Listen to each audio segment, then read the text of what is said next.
अस्सलाम वालेकुम। आज का जो हमारा टॉपिक है वो है प्लांट एंड एनिमल सेल। ठीक है, हम पहले इनकी डायग्राम बना लेते हैं, फिर उनको डिफ्रेंशिएट करेंगे और आज थोड़ा इंटरेस्टिंग वे में पढ़ेंगे हम। और ये सीएसएस के लिहाज से भी इम्पोर्टेंट टॉपिक है। ठीक है, सबसे पहले हम बना लेते हैं डायग्राम, फिर उनके ज़रिए हम डिफ्रेंशिएट भी करते जाएंगे।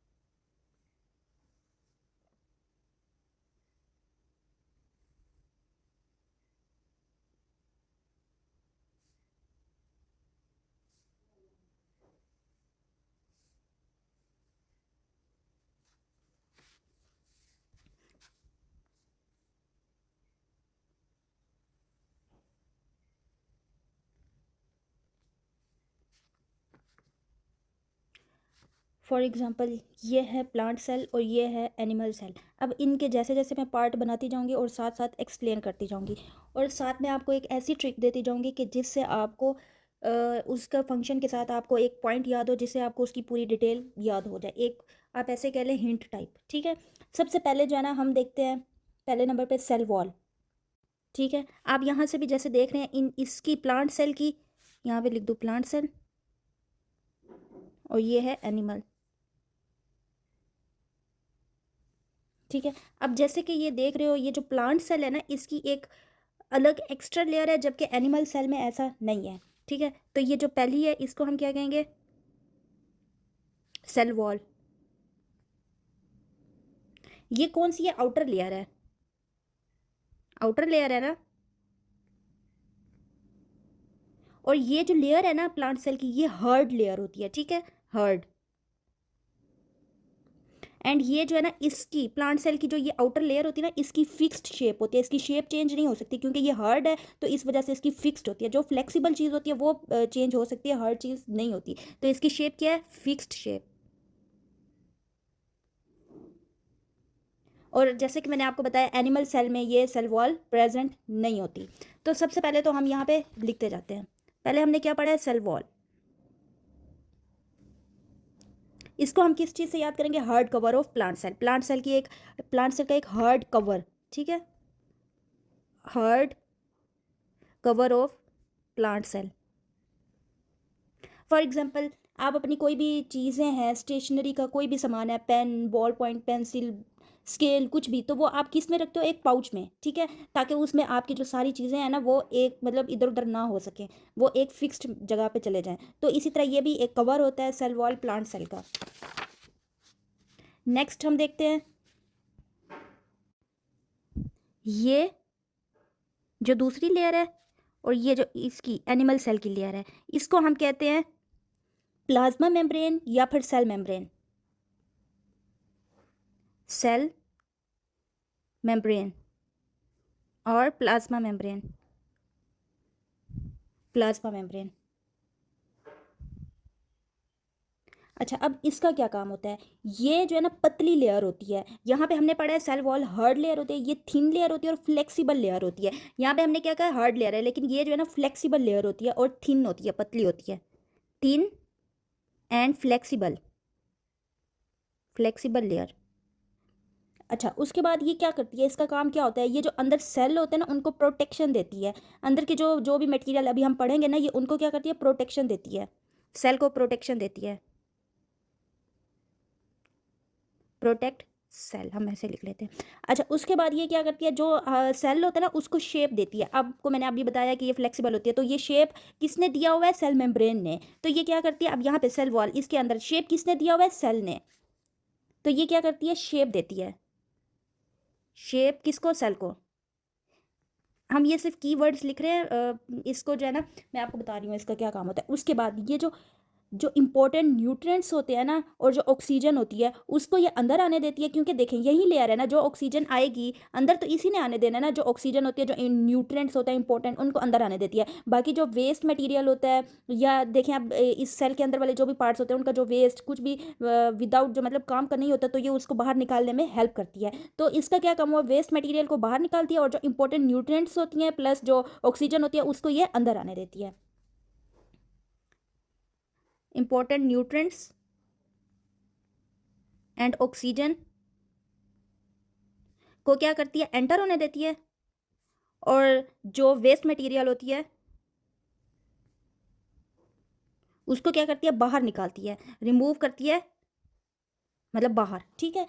अच्छा, ये हो गया। इसको हम याद रखने के लिए क्या क्या कह सकते हैं, ये क्या है, ये इसको हम याद रखने के लिए कह सकते हैं सेल मेम्ब्रेन जो है वो क्या है, सेल के सिक्योरिटी गेट है।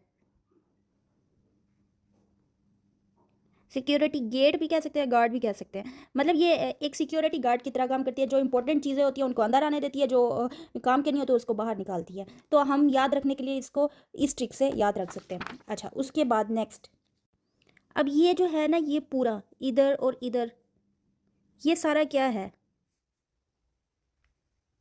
ये इसको हम कहते हैं साइटोप्लाज्म। मतलब एक मटेरियल होता है ना, आप देखें एक ये जो है ना इसमें कोई ना कोई मटेरियल होगा ना, जो एक फ्लूइड सा होता है इनके अंदर, ये इसमें कोई फ्लूइड होगा, ठीक है। जो फ्लूइड है ना उसको कहते हैं साइटोप्लाज्म। ये जो है ना जेली की तरह एक मटेरियल होता है। क्या होता है, जेली लाइक मटेरियल। और ये सेल के जो भी ऑर्गेनेलीज होते हैं ना उनमें ये मौजूद होता है, ठीक है। यहाँ पे जो है सेल के ज़्यादातर जो फंक्शंस होते हैं ना वो यहाँ पे होते हैं, present in all organelles, mean जितने भी इसके अंदर होंगे ना, जो जो हम पढ़ेंगे, न्यूक्लियस, राइबोसोम्स, माइटोकॉन्ड्रिया, जो भी अभी हम आगे डिस्कस करेंगे, ये सब के अंदर प्रेजेंट होते हैं, क्योंकि ये एक फ्लूइड है, फ्लूइड के अंदर ही बाकी चीज़ें जो है ना वो एग्जिस्ट कर रही हैं। तो उस फ्लूइड को कहते हैं साइटोप्लाज्म। मतलब ये जो है ना वर्क करता है। इसको अब हम क्या कह सकते हैं, साइटोप्लाज्म को, वर्किंग एरिया ऑफ सेल।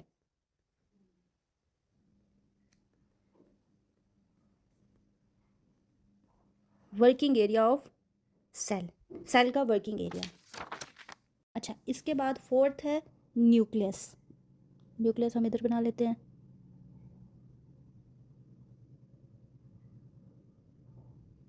और इधर बना लेते हैं।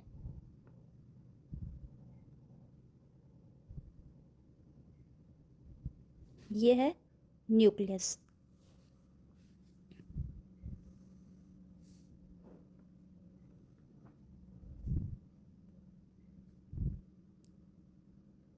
ये क्या करता है, ये इसको हम सेल का ब्रेन भी कह सकते हैं। सारे जो काम होते हैं ना वो न्यूक्लियस के कंट्रोल में होता है, और इसमें जो भी डीएनए होता है ना इन ऑर्गेनेलीज का, वो सब इसमें होता है। तो इसको पहले तो हम क्या कह सकते हैं, सेल का ब्रेन, ब्रेन ऑफ सेल। चलो यहाँ पे ब्रेन लिख दूँ, या आप ऐसे लिखना ब्रेन ऑफ सेल। और इसको जो भी सारे वर्क होते हैं वो यहाँ पे कंट्रोल होते हैं, all work control by nucleus, ठीक है। और इसमें जो है ना वो डीएनए होते हैं, जो भी ऑर्गेनेलीज होते हैं ना उनके डीएनए किस में होते हैं, न्यूक्लियस में,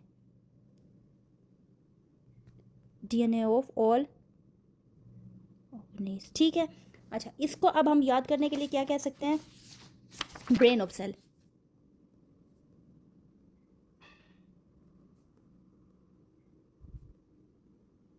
ब्रेन ऑफ सेल। अच्छा, इसके बाद आपने नोट किया यहाँ पे एक और, न्यूक्लियस के अंदर एक और छोटा सा है, यहाँ पर भी है, इसको हम बोलते हैं न्यूक्लियस, ठीक है। न्यूक्लियस, ये इसी का ही मतलब, ऐसे समझे, आपको मैंने लेबल कर दिया है, ये है NUCLEOLUS, न्यूक्लियस। ये क्या होता है, ये जो है ना न्यूक्लियस के अंदर छोटा सा होता है, और ये राइबोसोम्स बनाता है। ये क्या बनाता है, राइबोसोम्स। अभी हम देखेंगे ना राइबोसोम्स क्या होते हैं, मेड राइबोसोम्स। और ये स्मॉल होता है अंडर किसके, न्यूक्लियस के अंदर।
अच्छा नेक्स्ट है, मैंने यहाँ पे बनाती हूँ।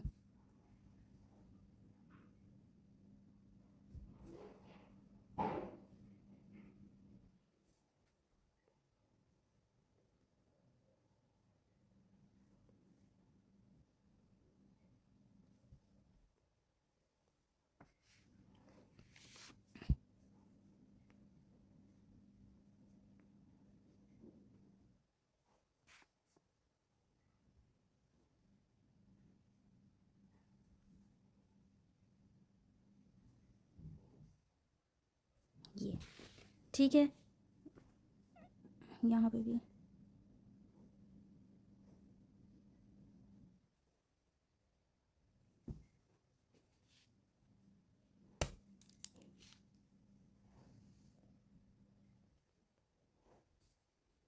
इसको बोलते हैं रफ एंडोप्लाज्मिक रेक्टिलियम।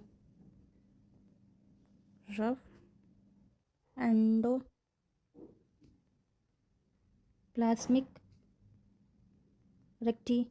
रेक्टिकुलम, ठीक है, RERV। ये क्या करता है, ये वाले जो है जिनके ऊपर ऐसे गोल गोल बनाया है, ये वाले नहीं, ये स्मूथ होते हैं, ये अभी बाद में हम डिस्कस करते हैं, ठीक है। ये क्या करते हैं, इस पे ना ये जो ये अभी मैंने ये बनाया है ना गोल गोल, ये क्या, ये ना राइबोसोम्स इस पे लगे हुए होते हैं, अटैच विद राइबोसोम्स भी कह सकते हैं हम इसको। यहाँ पे क्या लगे हुए होते हैं, राइबोसोम्स, और इसके भी ये, ठीक है। यहाँ पे क्या अटैच होता है, राइबोसोम्स। ये जो है ना वो प्रोटीन बनाते हैं और उसको ट्रांसफ़र करने में हेल्प करते हैं। यहाँ पे राइबोसोम्स लगे हुए हैं ना, वो प्रोटीन बना रहे हैं, और जब प्रोटीन बन जाती है उसको आगे ट्रांसफ़र करते हैं ना, उसमें ये हेल्प करते हैं। अटैच विद राइबोसोम्स क्या करते हैं, ये प्रोटीन बनाते हैं, produce protein and help to transfer या ट्रांसपोर्ट इट, हेल्प करते हैं उस प्रोटीन को आगे मतलब फर्दर ट्रांसफ़र करने में। तो इसको हम क्या कह सकते हैं, रफ एंडोप्लाज्मिक रेक्टिकुलम को प्रोटीन रोड है एक प्रोटीन की, ठीक है, प्रोटीन की एक रोड है जो प्रोटीन बनाती है और आगे ट्रांसफ़र करती है, रोड ऑफ प्रोटीन। और ये जो मैंने आपको बोला ये वाले हैं, इसके साथ ये होते हैं स्मूथ एंडोप्लाज्मिक रेक्टिकुलम, ठीक है। ये क्या करते हैं, इसको ना इसके नीचे ही करते हैं, स्मूथ एंडोप्लाज्मिक रेक्टिकुलम, ये जो ये हैं स्मूथ वाले, इस पे ना राइबोसोम्स नहीं होते, आप खुद देख भी सकते हैं, यहाँ पे राइबोसोम्स अटैच नहीं है। और ये जो है ना फैट बनाते हैं, ये क्या प्रोड्यूस करते हैं, प्रोटीन, और ये क्या बनाते हैं, ये क्या प्रोड्यूस करते हैं, फैट। और जो हार्मफुल केमिकल होते हैं ना उसको ये क्या करते हैं, डिटॉक्स कर देते हैं। नो राइबोसोम्स अटैच, ठीक है, राइबोसोम्स अटैच नहीं होते। दूसरा ये क्या करते हैं, प्रोड्यूस करते हैं फैट, ये क्या प्रोड्यूस करते हैं, प्रोटीन, ठीक है। और ये क्या करते हैं, हार्मफुल जो केमिकल होते हैं ना, केमिकल, उनको डिटॉक्स करते हैं, हार्मफुल केमिकल को ये क्या करते हैं, डिटॉक्स करते हैं। तो इसको हम क्या कह सकते हैं, फैट फैक्ट्री इसको बोल सकते हैं ना, फैट फैक्ट्री। नेक्स्ट हम देखते हैं, यहाँ पे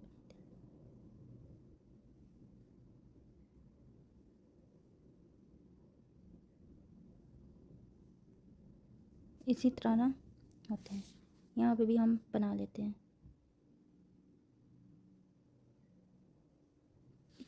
ये, इसको हम बोलते हैं गोजी बॉडीज़। ये मैं इसको कहाँ पे लेबल करूँ, यहाँ पे कर देती हूँ,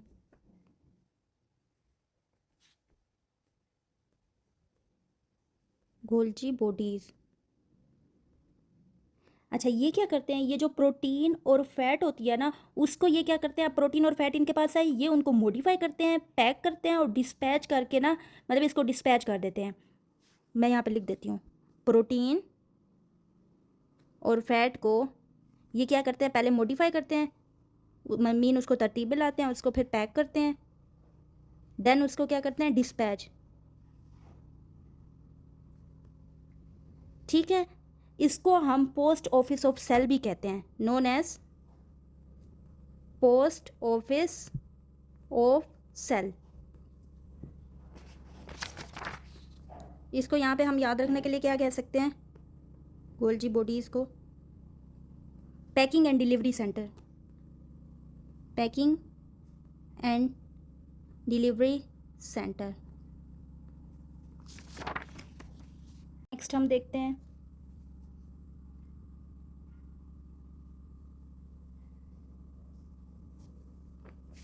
ऐसे यहाँ पे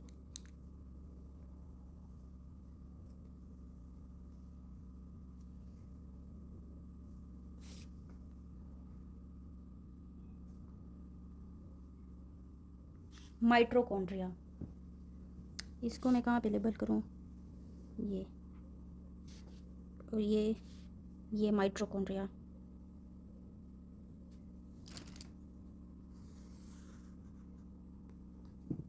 यहाँ पे क्या देती हूँ, माइटोकॉन्ड्रिया। ये क्या करता है, ये सेल को एनर्जी प्रोवाइड करता है और इसको हम पावर हाउस ऑफ सेल भी कहते हैं, provide energy to cell. Cell को क्या करता है, एनर्जी प्रोवाइड करता है। इसको पावर हाउस ऑफ सेल क्यों कहते हैं, क्योंकि वो भी एनर्जी प्रोवाइड करते हैं ना, इलेक्ट्रिसिटी प्रोवाइड करते हैं हमें, तो इसलिए इसको भी हम कहते हैं पावर हाउस ऑफ सेल। और ये एनर्जी प्रोवाइड करता है किनको, सेल को। इसको हम याद रखने के लिए क्या कह सकते हैं, पावर हाउस।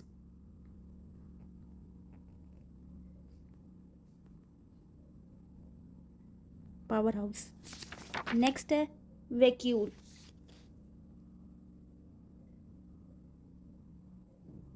अच्छा यहाँ पे स्पेस थोड़ी थी ना, इसलिए मैंने ऐसे बना दिया। ये यहाँ पे जो है ना, यहाँ पे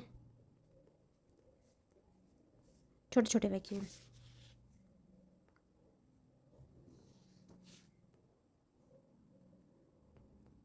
वैक्यूल जो है ना, वो प्लांट सेल में क्या होता है, एक ही होता है, वन होता है, लेकिन लार्ज होता है। वन होता है प्लस लार्ज होता है। और जो एनिमल सेल में अभी हमने देखे, यहाँ पे देखे स्मॉल होते हैं लेकिन बहुत ज़्यादा होते हैं, स्मॉल बट मैनी। अच्छा ये जो है ना, वाटर, फूड और जो वेस्ट होता है ना, उसको ये स्टोर करता है। कि इसको, वाटर को, वेस्ट को और फूड को store, water, waste and food. और इसी तरह इधर भी ये क्या स्टोर करता है, वाटर स्टोर करता है, फूड स्टोर करता है और वेस्ट स्टोर करता है। ये यहाँ पे लिख देती हूँ, वैक्यूल क्या है, स्टोरेज टैंक है, स्टोरेज टैंक। ठीक है। अच्छा यहाँ तक था आज का ये प्लांट सेल और एनिमल सेल। उम्मीद है आपको समझ आई होगी। अब जो हमने साइड पे ये लिखे हैं ना, ये अगर आप ये चीज़ें याद कर लेना, आपके जहन में ये चीज़ें बैठे होना, तो आपको इनका फंक्शन, इनका वर्क क्या है, ये क्या काम करते हैं, इनका मतलब आपको सारा इन्हीं की वर्ड से समझ आ जाएगा। आप ये की वर्ड्स याद कर लेंगे ना, बेसिकली ये मैंने खुद से की वर्ड्स बनाए हैं ताकि आपको इससे, आप जब भी कोई भी फॉर एग्जांपल आ जाए राइबोसोम्स, तो आपको आप प्रोटीन फैक्ट्री सोच के ही आपको सारा वो उसका वर्क समझ आ जाए। तो यही था आज के लिए बस।